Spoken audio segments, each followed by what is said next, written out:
इस वीडियो को लाइक करें, हमारे चैनल को सब्सक्राइब करें, सब्सक्राइब करके बेल आइकन को ज़रूर दबाएं। करवा चौथ की व्रत कथा। बहुत समय पहले की बात है। एक साहूकार के 7 बेटे और उनकी एक बहन करवा थी। सभी 7 भाई अपनी बहन से बहुत प्यार करते थे, यहाँ तक कि वे पहले उसे खाना खिलाते और बाद में स्वयं खाते थे। एक बार उनकी बहन ससुराल से मायके आई हुई थी। शाम को भाई जब अपना व्यवसाय बंद कर घर आए तो देखा उनकी बहन बहुत व्याकुल थी। सभी भाई खाना खाने बैठे और अपनी बहन से भी खाने का आग्रह करने लगे, लेकिन बहन ने बताया कि उसका आज करवा चौथ का निर्जल व्रत है और वह खाना सिर्फ चंद्रमा को देखकर उसे अर्घ देकर ही खा सकती है। चूँकि चंद्रमा अभी तक नहीं निकला है, इसलिए वह भूख प्यास से व्याकुल हो उठी है।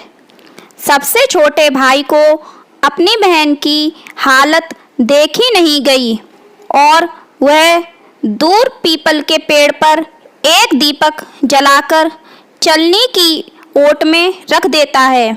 दूर से देखने पर वह ऐसा प्रतीत होता है कि जैसे चतुर्थी का चांद उदित हो रहा हो। इसके बाद भाई अपनी बहन को बताता है कि चांद निकल आया है, तुम उसे अर्घ देने के बाद भोजन कर सकती हो। बहन खुशी के मारे सीढ़ियों पर चढ़कर चांद को देखती है, उसे अर्घ देकर खाना खाने बैठ जाती है। वह पहला टुकड़ा मुंह में डालती है तो उसे छींक आ जाती है। दूसरा टुकड़ा मुंह में डालती है तो उसमें बाल निकल आता है और जैसे ही तीसरा टुकड़ा मुंह में डालने की कोशिश करती है तो उसे उसके पति की मृत्यु का समाचार मिलता है। वह बौखला जाती है। उसकी भाभी उसे सच्चाई से अवगत कराती है कि उसके साथ ऐसा क्यों हुआ। करवा चौथ का व्रत गलत तरीके से टूटने के कारण देवता उससे नाराज हो गए हैं और उन्होंने ऐसा किया है। सच्चाई जानने के बाद करवा निश्चय करती है कि वह अपने पति का अंतिम संस्कार नहीं होने देगी और अपने सतीत्व से उन्हें पुनर्जीवन दिलाकर रहेगी। वह पूरे 1 साल तक अपने पति के शव के पास बैठी रहती है, उसकी देखभाल करती है। उसके ऊपर उगने वाले सुईनुमा घास को वह एकत्रित करती जाती है। 1 साल बाद फिर करवा चौथ का दिन आता है। उसकी सभी भाभियाँ करवा चौथ का व्रत रखती हैं। जब भाभियाँ उससे आशीर्वाद लेने आती हैं तो वह प्रत्येक भाभी से यम सुई ले लो, पिय सुई दे दो, मुझे भी अपनी जैसी सुहागिन बना दो, ऐसा आग्रह करती है। लेकिन हर बार भाभी उसे अगली भाभी से आग्रह करने का कह चली जाती है। इस प्रकार जब छठे नंबर की भाभी आती है तो करवा उससे भी यही बात दोहराती है। यह भाभी उसे बताती है कि चूंकि सबसे छोटे भाई की वजह से उसका व्रत टूटा था, अतः उसकी पत्नी में ही शक्ति है कि वह तुम्हारे पति को दोबारा जीवित कर सकती है।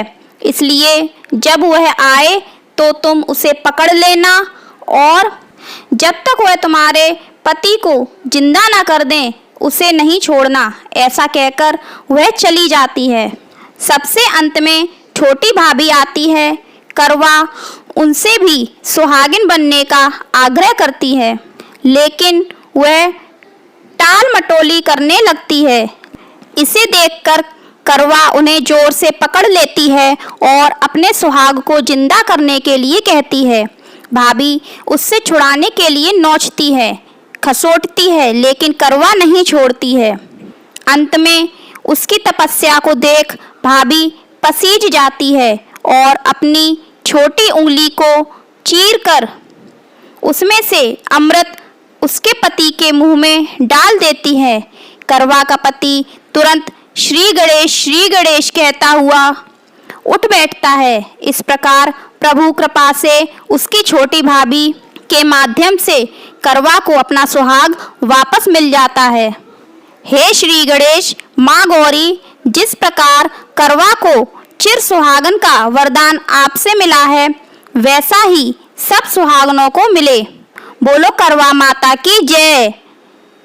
यदि आप सबको वीडियो पसंद आया हो तो वीडियो को लाइक करिएगा, ज़्यादा से ज़्यादा शेयर करिएगा, हमारे चैनल को सब्सक्राइब करिएगा। वीडियो पर कमेंट में जय माता दी, जय करवा माता जरूर लिखिएगा और बताइएगा आपको वीडियो कैसी लगी।